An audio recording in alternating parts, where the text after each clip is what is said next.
So we finally saw the Monaco Grand Prix race for the season, the sixth for this particular campaign. And I must tell you, it was absolutely chaotic, stressful, extremely long. One red flag, seven retirements, a winner, a couple of penalties. I will get to every bit of it, but congratulations to Kimi Antonelli, who won his fifth consecutive race of the season and extending the lead at the top of the standings for the Mercedes driver and for the team as a whole. So congratulations to him. He was able to do that in brilliant fashion, led all through the 78 laps. It wasn't short of victory for him. And with that, he became the youngest ever Monaco Grand Prix winner at 19 years. You just have to give it up for Kimi Antonelli. Won that in a decent fashion for himself. So let's get into every bit of it. Who were those that finished in podium places and how the race ended? So Kimi Antonelli won the race, followed closely by Lewis Hamilton in second, and also Isaac Hadjar, who finished third, his second podium finish in his Formula One career. Brilliant one for him. His teammate, talking about Max Verstappen, which we'll get to, wasn't able to even start the race quite well. He ended the race at the first lap, which was quite disappointing. He had a power unit failure and he had to retire the car at that. Fourth position was Oscar Piastri for the McLaren in a race that saw McLaren celebrate their 1000th Grand Prix race in the history since 1966. So it became the 1000th race in the Monaco Grand Prix. Coincidentally, was the Monaco Grand Prix they started their first ever race in Formula One. Liam Lawson in the Racing Bulls, fifth. His teammate Arvid Lindblad finished sixth. Pierre Gasly in the Alpine, seventh. Alex Albon, eighth. Esteban Ocon at ninth. And Sergio Perez in 10th,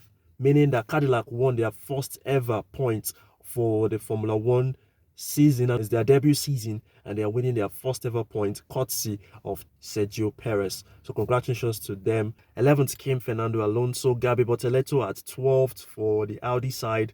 George Russell finished 13th, quite unfortunate for him. Nico Hulkenberg at 14th. Franco Colapinto finished 15th. That was how it ended at the end of the race. For retirement, we had 7 of them: Max Verstappen, Valtteri Bottas, Olivier Behrman, Lando Norris, Lance Stroll, Charles Leclerc, and Carlos Sainz. Let's quickly talk about the current world champion, talking about Lando Norris. He had an issue with his battery, which wasn't able to power through to finish the race. Let's get to the crashes that we had in the race.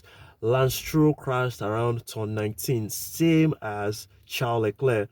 They crashed into the barriers and that caused the red flag, which we had a lengthy one, which didn't allow us to have racing until much later. So the red flag had to be brought out because of a broken part of the track at turn 19, and it was quite unfortunate for Charles Leclerc because if you look at it, for those that followed the quali series on Saturday, the weekend was looking good for him because himself and Lewis Hamilton already wrapped up the practice session, finishing in podium places. Then he got to the qualifying sessions, looking good, but at Q1 was where everything turned out. At the last point where you could have thought that they would bring up something, Charles Leclerc just clipped the barrier and wasn't able to set a lap time for himself in that race. And Kimi Antonelli was able to set a perfect one for himself in that. At some point, Max was on provisional pole, but Antonelli got the faster time ahead of Max Verstappen, and also Leclerc wasn't able to set a lap time at the end. And for Carlos Sainz, who had to retire the car,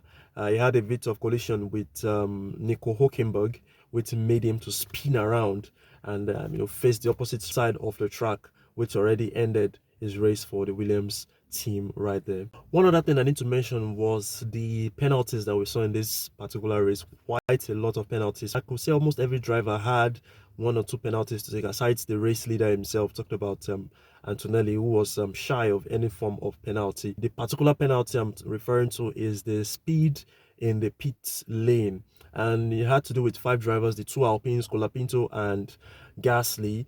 Hamilton got a 5 seconds penalty. Piastri also got a 5 seconds penalty. Russell also got a 5 seconds penalty. And you ask yourself, was this a deliberate act from the drivers, or there was a bit of an issue with the speed limits or the sensor that tracks the speeds in the pit lane, because I know that it's 60k ph, and once drivers exceed that, or that's a limit that they've already breached in the pit lane. But I think that's one thing the FIA need to clarify, or the race marshal, everyone involved at the Monaco Grand Prix need to check, because it looks unfair on the part of the drivers when it's not as if it was a deliberate act to race in the pit lane. The drivers know the rules, but those that enforce these rules need to come out, checkmate all of these issues that they face. So that's one thing I wanted to highlight in this race. Nothing really much happened in the race aside the retirements, the penalties that the drivers got, but we just need to talk about Kimi Antonelli. With this form he's in, and also what we're seeing from the driver and the team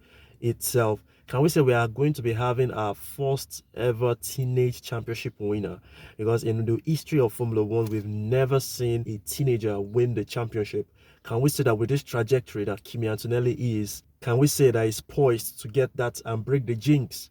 Let me know in the comment section concerning that. Already coming into race day, he was the first Italian driver in 22 years to be on pole position after Gianno Trulli in Monaco in 2004. And that's just brilliant for himself. And let's see how things pan out for the man. Who was your driver of the day? My own driver of the day has to be Isaac Hajar.